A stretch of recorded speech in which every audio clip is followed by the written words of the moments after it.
제1 법회 인유본이다. 이 법회가 열리게 된 연유, 인연에 대한 얘기다.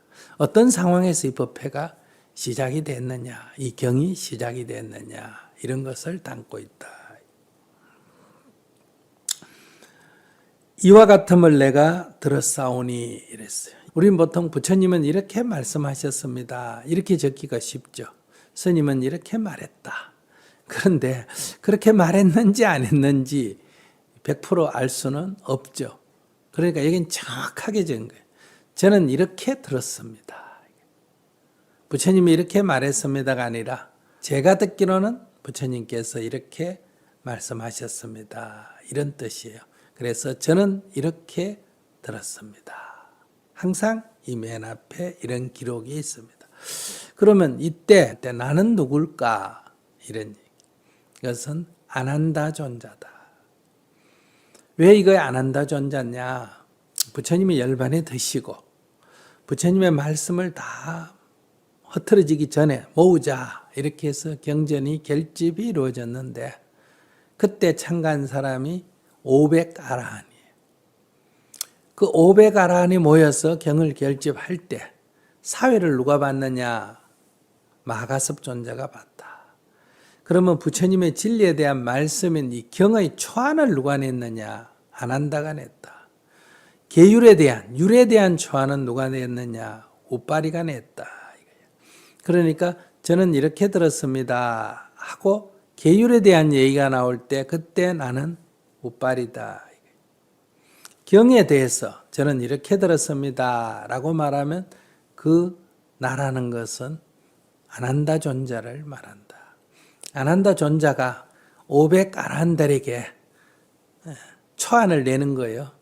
저는 이렇게 들었습니다. 이렇게 먼저 자기 얘기를 하는 거예요. 제가 이렇게 들었습니다. 그런데 아난다 존자는 기억력이 아주 좋아서 그 부처님께 들은 내용을 거의 원형대로 이렇게 기술을 했다 그래요. 마치 녹음기를 틀어놓듯이. 그런데 그뿐만 아니라 그 부처님의 말씀의 높낮이까지도 흉내를 내서 전했다 그래요. 그러니까 녹음기 틀어놓으면 높낮이가 나오잖아요. 우리도 가끔 돌아가신 분 이렇게 말씀하시는 거 녹음기 틀어놓으면 어떤 생각이 듭니까? 마치 그분이 계시는 것 같지 않습니까? 이럴 때 그 청중들은 그 당시 500아라는 이런 마음이 들었다 그래요. 부처님이 살아오셨는가? 이런 생각이 들 만큼 그대로 흉내를 냈다. 또 아니면 타방에 계시는 다른 부처님이 오셨는가?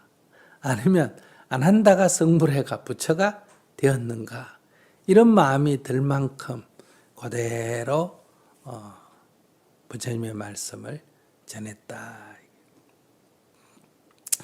그래서 모든 경은 저는 이렇게 들었습니다 라는 문구로 시작이 된다. 근데 이제 경을 결집을 할 때 이걸 다 그 당시에 글로 쓰는 게 아니라 암송을 해야 되니까 이 좀 앞에 이 암송을 한 서두를 좀 간략하게 정해야 돼요. 신문 기사처럼.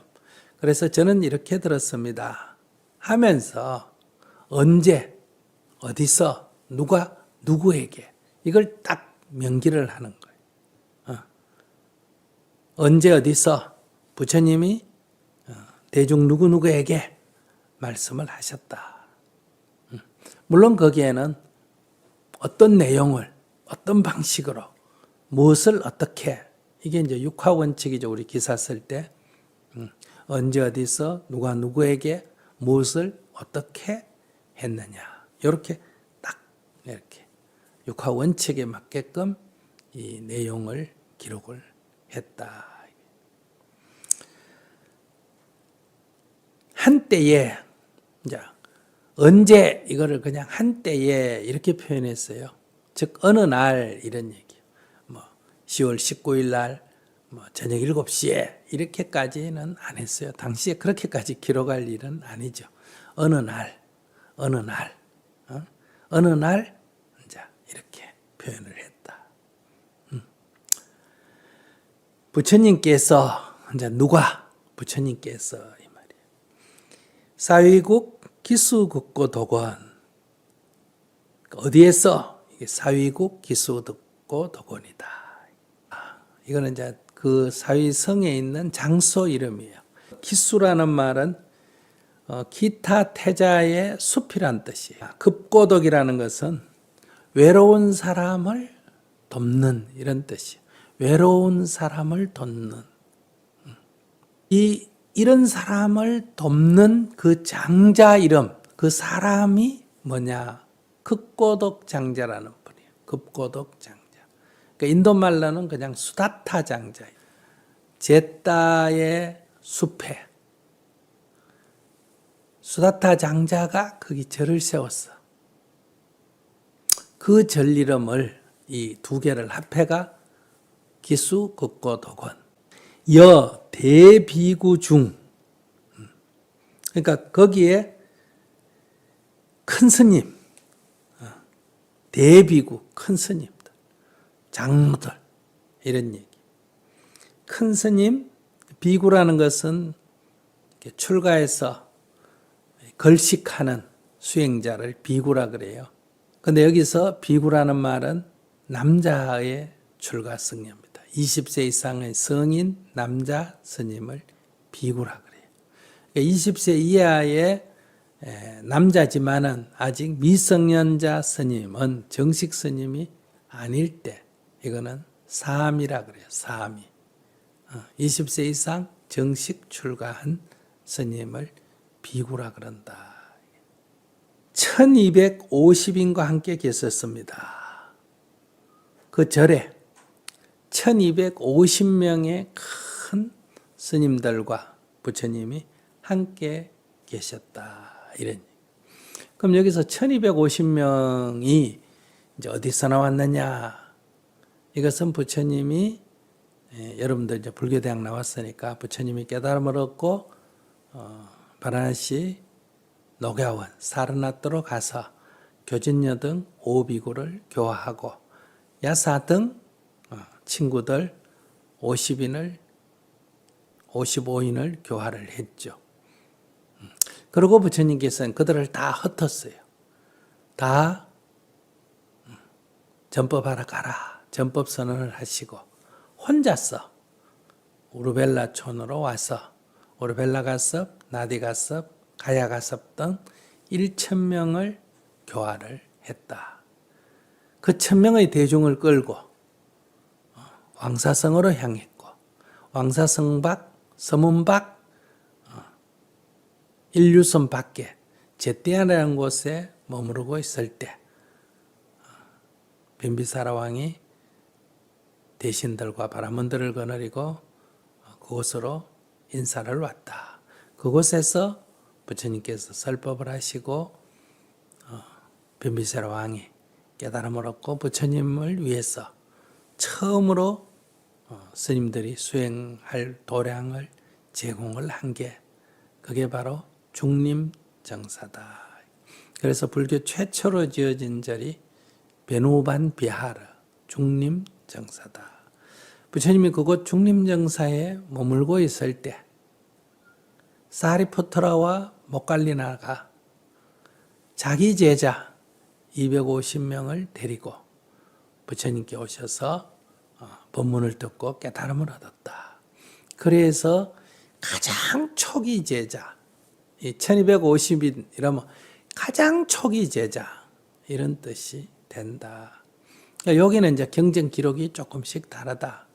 그러니까 모갈리나와 사리푸트라의 제자가 200명이었다.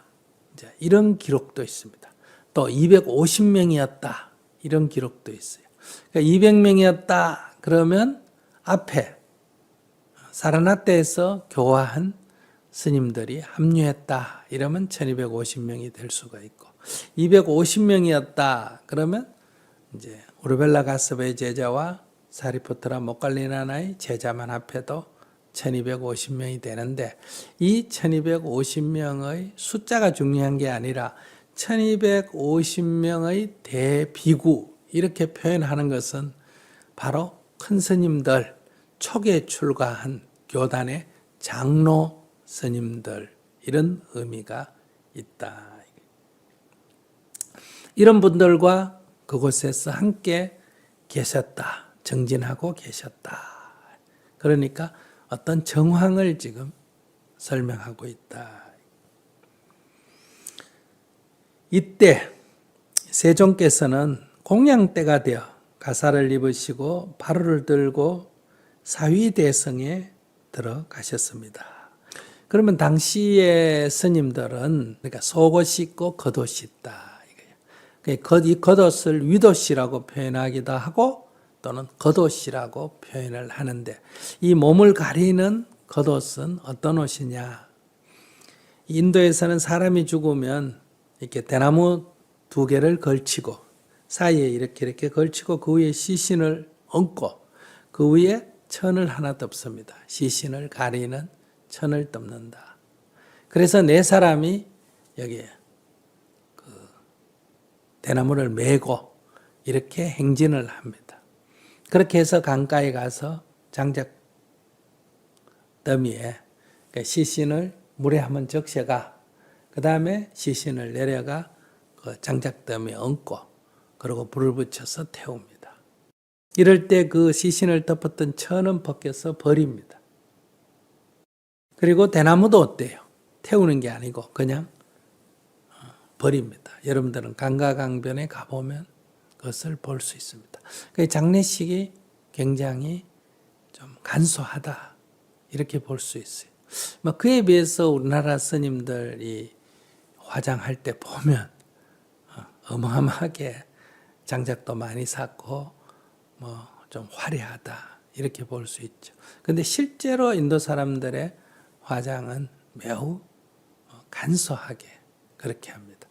그 장작을 제대로 못 구하면 시신을 다 탈 만큼 안 되니까 반쯤 타고 장작이 꺼지면 그냥 강에 쓸어 넣어버린다. 그러면 가끔 시신이 덜 타고 물에 떠내려가면 이제 새들이 쪼아먹는 이런 모습도 우리가 강가강변에 가서 보면 볼 수가 있다. 이게 이제 분소입니다. 시신을 샀던 천을 버립니다. 이거는 부정탄다 해서 아무리 거지라도 그거를 몸에 걸치지는 않습니다. 그러니까 이 세상에 어떤 사람도 손을 대지 않는 그 천을 가지고 몸을 가렸습니다. 이것이 가사라 그래요. 분소이, 시신을 덮였던 천이다. 또 하나는 인도의 가난한 사람들, 당시의 천민들은 이 화장을 못했습니다. 그렇기 때문에 사람이 죽으면 어떠냐? 그러니까 천으로 시신을 이렇게 말아가지고 그것을 저 숲에 갖다가 버렸습니다. 숲에. 그건 태우지 않고 그냥 쓰레기 갖다 버리듯이 숲에 갖다 버린다. 그 숲을 뭐라냐? 시타림이라 그래요. 시타림. 그러니까 그런 것 때문에 스님들이 이렇게 연불 갈 때, 사람이 죽었다 해서 연불 갈 때 어디 가노? 하면 시타림 간다. 이런 말을 쓰죠. 그러니까 시타림이라는 말은 공동묘지란 뜻이 우리식으로 말하면 시체를 갖다 버린 숲 이런 뜻이. 그러니까 시체를 갖다 버린 숲이니까 사람들이 안 오지 않습니까? 그죠? 그러니까 그런 곳에 수행자들이 산다. 우리가 깊은 산 속에 가면 사람들이 안 오니까 한국에서는 출가한 스님들이 깊은 산 속에 가지만 인도에서는 출가한 스님들이 어디로 간다? 시타림으로 간다. 그러니까 거기는 시타림이라고 부르기도 하고 뭐라고 부르기도 한다? 고행님. 고행하는 사람이 그곳에 많다 해서 고행님 또는 시타림이라고 부른다. 거기에 가도 시신을 사서 갖다 버린 천이 있죠. 그것을 분소이라고 말한다. 시신을 덮은 천 또는 시신을 싸서 버린 천. 이거는 큰 천 한 개짜리죠. 그걸 갖다가 몸을 가리는 데 썼다. 이거를 가사라고 말합니다. 그래서 이제 외출을 할 때는 반드시 이걸 갖고 몸을 가려야 됩니다. 벌거벗고 다닐 수는 없지 않습니까?